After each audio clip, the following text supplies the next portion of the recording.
Hello everyone, मैं हूं आस्था और आज हम बात करने जा रहे हैं प्रोहिबिशन सब इंस्पेक्टर पद के बारे में। वैसे तो आपने देखा है और जानते भी हैं सब इंस्पेक्टर पोस्ट के बारे में, लेकिन पुलिस विभाग में आपकी जो रिस्पॉन्सिबिलिटी है या डिफेंस में सब इंस्पेक्टर की जो रिस्पॉन्सिबिलिटी है और ये जो हम बात कर रहे हैं प्रोहिबिशन सब इंस्पेक्टर, इसमें क्या डिफरेंस है या हम कहें कि इसकी रिस्पॉन्सिबिलिटी क्या है, ये हम इस वीडियो में जानेंगे। किस तरह का वर्क आपको करना होता है, जॉब प्रोफाइल क्या रहती है। साथ में अगर आप बनना चाहते हैं प्रोहिबिशन सब इंस्पेक्टर तो इसके लिए एलिजिबिलिटी कंडीशन, सिलेक्शन प्रोसीजर, ये कुछ पॉइंट्स रहेंगे जो हम इस वीडियो में क्लियर करेंगे। तो चलिए स्टार्ट करते हैं। सबसे पहले हम प्रोहिबिशन के बारे में जानेंगे, उसके बाद हम आगे इस पोस्ट के बारे में बात करेंगे। प्रोहिबिशन का मीनिंग क्या होता है? तो प्रोहिबिशन मीन्स होता है निषेध, मीन्स रोकना, किसी भी गलत कार्य को होने से रोकना, निषेध करना, वर्जित, कानूनी तौर पर किसी चीज को रोकना। एंड सब इंस्पेक्टर के बारे में तो आप सभी जानते ही हैं, हम इसको अवर निरीक्षक या उप निरीक्षक के नाम से भी जानते हैं। तो ये जो प्रोहिबिशन सब इंस्पेक्टर का पद है, ये एक्साइज डिपार्टमेंट के अंतर्गत आता है। एक्साइज डिपार्टमेंट का एक पद है। अब एक्साइज डिपार्टमेंट क्या है? तो एक्साइज डिपार्टमेंट जिसको हम मद निषेध एवं उत्पाद विभाग कहते हैं। अगर हम इनकी रिस्पॉन्सिबिलिटी की बात करें तो इनकी जो रिस्पॉन्सिबिलिटीज है, वैसे सब इंस्पेक्टर की जो ड्यूटी रहती है, आप किसी भी डिपार्टमेंट में जाएं, डिपार्टमेंट मींस पुलिस विभाग या डिफेंस में कहीं भी, सब इंस्पेक्टर की ड्यूटी क्या रहती है? निरीक्षक है ये, तो ये निरीक्षण करते हैं, देखते हैं कहीं कोई गलत कार्य हो रहा है तो उसको रोकते हैं। लेकिन अगर यहाँ पर हम देखें एक्साइज डिपार्टमेंट में आपकी ये पद है, तो इसमें आपको अवैध शराब, मादक पदार्थों की तस्करी को रोकना होता है। अवैध शराब भट्टियों और मादक पदार्थों की जो तस्करी है या अवैध गतिविधियां जो हो रही हैं, कानून के अगेंस्ट जो कार्य हो रहे हैं, उनको रोकना, छापेमारी करना, और अगर गलत कार्य पाया जाता है तो FIR भी करते हैं। सो ये तो थी रिस्पॉन्सिबिलिटीज या वर्क की बात।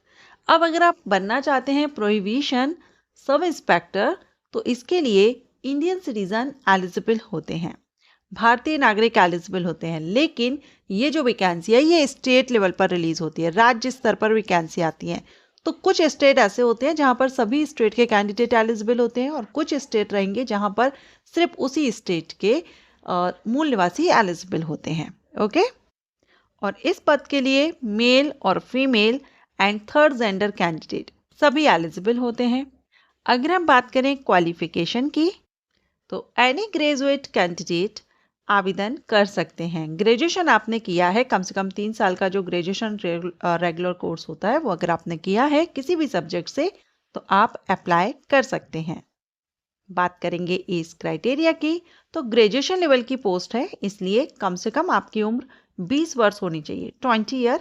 एंड मैक्सिमम में अगर आप जनरल कैटेगरी से बिलोंग करते हैं तो 37 ईयर, अगर रिजर्व कैटेगरी से हैं तो 40 एंड 42 ईयर। अब ये जो अपर एज क्राइटेरिया है ये स्टेट वाइज यहाँ पर डिफरेंट हो सकता है, अलग अलग राज्य में एज क्राइटेरिया डिफरेंट होता है, लेकिन मिनिमम 20 वर्ष रहता है क्योंकि ग्रेजुएट कैंडिडेट इसके लिए अप्लाई करते हैं। अब इसमें आपकी फिजिकल रिक्वायरमेंट भी होती है। मेल कैंडिडेट के लिए कम से कम हाइट 165 सेंटीमीटर और रिजर्व कैटेगरी से हैं तो 160 सेंटीमीटर। फीमेल कैंडिडेट किसी भी कैटेगरी की हो 155 सेंटीमीटर हाइट रहती है।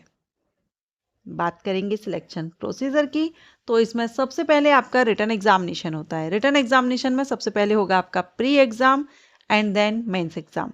कहीं कहीं पर आपको सिंगल एग्जाम ही देना पड़ता है। रिटन एग्जामिनेशन क्लियर अगर आप कर लेते हैं तो इसके बाद आपका PET PST and document verification रहता है। नाउ हम बात करेंगे सैलरी की, तो सैलरी आपको लेवल 6 से मिलती है, जिसमें अगर अराउंड हम देखें तो 50 से 55 हज़ार आपकी इन हैंड सैलरी इनिशियल रहती है। अब अगर आप चाहते हैं प्रोहिबिशन सब इंस्पेक्टर पद पर भर्ती होना तो अभी हाल ही में भर्ती विज्ञापन जारी हो चुका है बिहार स्टेट से, जिसके एप्लीकेशन 27 जनवरी से यानी आज से स्टार्ट हो गए हैं। लास्ट डेट 27 फरवरी 2026 रहेगी। ऑल इंडिया से कैंडिडेट अप्लाई कर सकते हैं, किसी भी स्टेट से आप बिलोंग करते हो। बस आपको रिजर्व कैटेगरी में है तो आपको आरक्षण का लाभ नहीं मिलेगा, सामान्य वर्ग में आपको अप्लाई करना होगा। आशा करती हूँ ये इन्फॉर्मेशन, ये जानकारी आपको अच्छी लगी हो।